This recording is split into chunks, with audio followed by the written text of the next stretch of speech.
કોર્પોરેશનના અધિકારીઓ ફરી વિવાદમાં આવ્યા છે। સુરતના સાદરીવાલા એન્ડ સન્સના સંચાલકે કોર્પોરેશનના અધિકારીઓની કામગીરી ઉપર સવાલો ઉઠાવ્યા। કોર્પોરેશનના અધિકારીઓ ફરી વિવાદમાં આવ્યા છે। સુરત ખાતે રહેતા સાદરીવાલા એન્ડ સન્સના સંચાલકે આક્ષેપો કર્યા। વાલ્મીકી સમાજ દ્વારા ચાલતી મંડળીઓ પાસે જીએસટી નંબર છે કે કેમ તે જોયા વગર જ અપાઈ રહ્યા છે કામો। સરકારના નિયમ મુજબ મંડળીઓ જાતે ઉત્પાદન કરતી હોય તો જ કોર્પોરેશન આપી શકે છે કામો। કેટલાક બિલો તો જીએસટી અને HSN નંબરનો પણ ઉલ્લેખ હોતો નથી। શાંતિ સ્ટેશનરી માર્ટ દ્વારા જીએસટી નંબર બંધ હોવા છતાં કોર્પોરેશનમાં ધંધો કરી મેળવી રહી છે પેમેન્ટ। સાદરીવાલાએ ઓડિટ શાખા સામે ઉઠાવ્યા સવાલો। કોર્પોરેશનના ચીફ એકાઉન્ટ સમગ્ર મામલે તપાસ ચાલી રહી હોવાનું જણાવ્યું। ઝોન કક્ષાએ ખરીદી થાય છે જેથી બિલ પેમેન્ટ ઝોનમાંથી જ મેળવી શકાશે।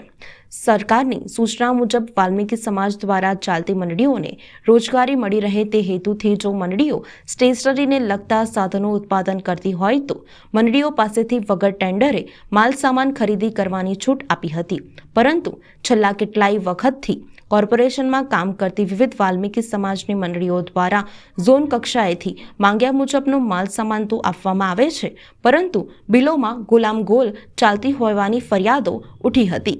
કોર્પોરેશનના અધિકારીઓ જ્યારે બિલો આવે ત્યારે તેના ઉપર જરૂરિયાત મુજબનો જીએસટી તેમજ HSN કોડ નંબર હોવો જોઈએ તે જોયા વગર જ બિલો પાસ કરી દેતા હોય છે તેવા આક્ષેપો કરવામાં આવ્યા હતા।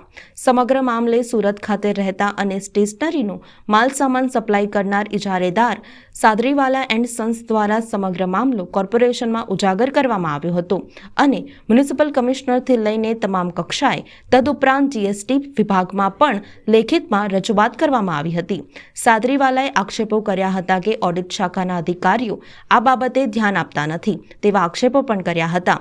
સમગ્ર મામલો પ્રકાશમાં આવતા જ અધિકારીઓ પણ એક્શનમાં આવ્યા હતા અને એકાદ બે દિવસમાં જ ઝોન કક્ષાના તમામ અધિકારીઓ સાથે બેઠક કરી પ્રશ્નોનું નિરાકરણ લાવશે તેમ જણાવ્યું હતું।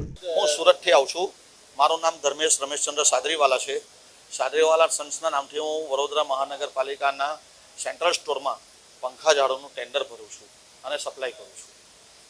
શું થયું છે પરિસ્થિતિ એવી છે કે વાલ્મીકી સમાજની જે મંડળીઓ છે જેઓ વગર ટેન્ડરે કામ મેળવે છે કોર્પોરેશનમાં, પણ રાજ્ય સરકારના પરિપત્ર મુજબ તેઓને કોઈપણ સંજોગોમાં 20% ભાવ વધારો આપી શકાય એવું નથી, કારણ કે રાજ્ય સરકારના પરિપત્રમાં એઓને વગર ટેન્ડરે ફક્ત કામ આપવાનું જ આવડેલું છે કે કામ જ આપવાનું છે, પણ તેમાં પણ તેઓ ઉત્પાદક હોય તો જ તેઓને કામ મળે। તેમ છતાં પણ વડોદરા મહાનગર સેવા સદનમાંથી તેઓને કામ મળે છે તેનો આપણે કોઈ વાંધો નથી, પરંતુ તેઓ જે બિલ રજૂ કરે છે જીએસટી નંબર નથી, HSN કોડ નથી લખતા, બિલમાં તેઓ કઈ સ્કીમ હેઠળ જીએસટીના કઈ સ્કીમ હેઠળ રજીસ્ટર થયા છે તે પણ સ્પષ્ટપણે બતાવતા નથી। કારણ કે રેગ્યુલર સ્કીમમાં હોય તો બિલ તેઓએ ટેક્સ ઇનવોઇસ આપવું પડે અને કમ્પોઝિશન સ્કીમ હોય તો તેઓએ બિલ ઓફ સપ્લાય આપવું પડે, પણ તેઓ કશું એવું કરતા નથી। અને અમુક મંડળી એવી છે જેમાં એક શાંતિ સેનેટરી માર્ટ છે, જેઓએ 19/5/2019ના રોજ જીએસટી નંબર બંધ કરેલો